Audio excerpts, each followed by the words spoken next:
Magandang araw mga kaibigan. Pag-usapan pa rin natin yung hot issue, viral issue, yung blank items sa BICAM report na sinasabi nila na sinungaling daw si Pangulong Rodrigo Roa Duterte.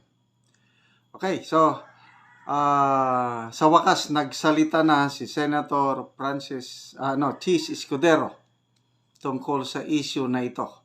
Kasi dapat sila ang sumagot, hindi yung Malacanang. Dapat ang mga senador, kongresista, lalo na yung mga members ng bicameral committee. Okay, dito sa GMA News Online, published January 22, 8 p.m. na publish ito. Sinulat ni Hannah Borde, GMA Integrated News. Ito po ang uluhan, title, Escudero, BICAM report on 2025 budget had no blank items. Yun. Wala daw blanco. So, Senate President Francis Chis Escudero on Wednesday refuted, pinasinungalingan, refuted allegations raised by the camp of former President Rodrigo Duterte that the Bicameral Conference Committee report on the 2025 national budget had blank items, making the General Appropriations Act invalid. Ito yung exact statement ng Senate President. Basahin ko. Anuman yung pinakita niyang committee report o di umanong Bicameral Conference Committee report, hindi ko nakikita yung perma ko doon. So, hindi ko alam kung ano yan. Okay? So, he's referring to the BICAM report na hawak-hawak ni Congressman Isidro Ungab. So, tinanong siya kung if the Bicameral Conference Committee report that Escudero signed had blank items, the Senate President said, wala. None. So, very clear. Ito, sabi ng Senate President, hindi tama na mag-akusang may blank check na binigay ang Kongreso. Mali yun. Kasinungalingan yun at hindi totoo yun. So, ang presidente, tinawag na sinungaling ang dating presidente. PBBM, sinungaling ka, sabi niya kay Tatay Digong. Ganon din si Executive Secretary Bersamin. Maliciously fake, sinungaling din.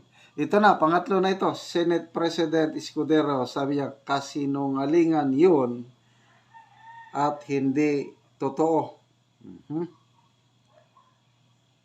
Okay, ito pa. Ito na, yung may cuts.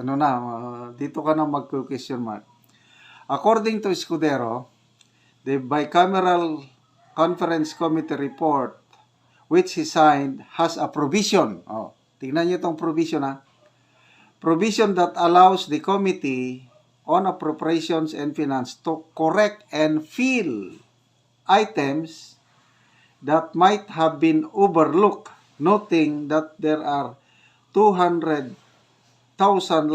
line items in the budget measure. Allah.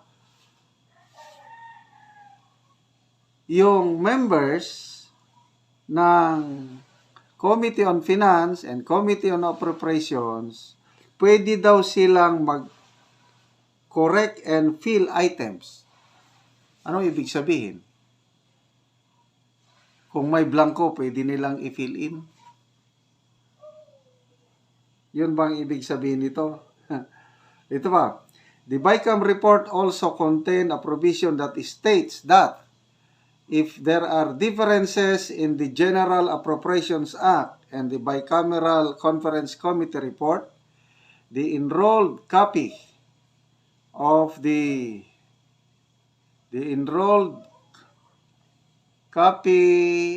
General Appropriations Act will be followed. Magkaiba ang BICAM report at saka yung GAA. Ang masusunod yung GAA, hindi yung BICAM report. Kaya lang, ang contention naman sa kampo ni PRRD, ang BICAM report ay ang basihan ng GAB, yung General Appropriations Bill. Yung bill, yun ang pipirmahan ng Pangulo na magiging General Appropriations Act. Kaya napaka-importante yung BICAM report. So paano yun? Sabi ng Senate President, walang blanco. Mga ilang senador pa, Gatchalian, na Villanueva, sabi nila wala. May mga senador din nagsabing may blanco. Sino-sino sila? Si Senator Amy Marcos. Kaya hindi ako pumirma, may blanco talaga. Si Senator Bato, meron din siyang kaya hindi rin siya pumirma dahil ganun. May blanco. And then, ito, ang pinaka matinding kakampi ng kampo ng mga Duterte ay si Congressman Raul Manuel. Anti-Duterte ito. True and true. Sabi niya, yung kopyang hawak niya ng BICAM, may blanco talaga. At ang mga media outlets, mainstream media outlets, GMA, UNTV, nakakuha na sila ng kanilang kopya na nagsasabi, may blanco talaga na parte ng BICAM report. So, papaano yan? Bahala na tayo, taong bayan, kung kanino maniniwala. Walang blank items o meron. Okay? So, mga kaibigan, salamat sa inyong panonood sa ating mga videos. Nagkakaroon tayo ng income sa channel na ito dahil sa inyong panonood. Ang ating income ay tinutulong natin sa mga nangangailangang katutubo, yung Talaandig Tribe o Bukidnon. So, sa ngayon, bumibili tayo ng mga yero at pako.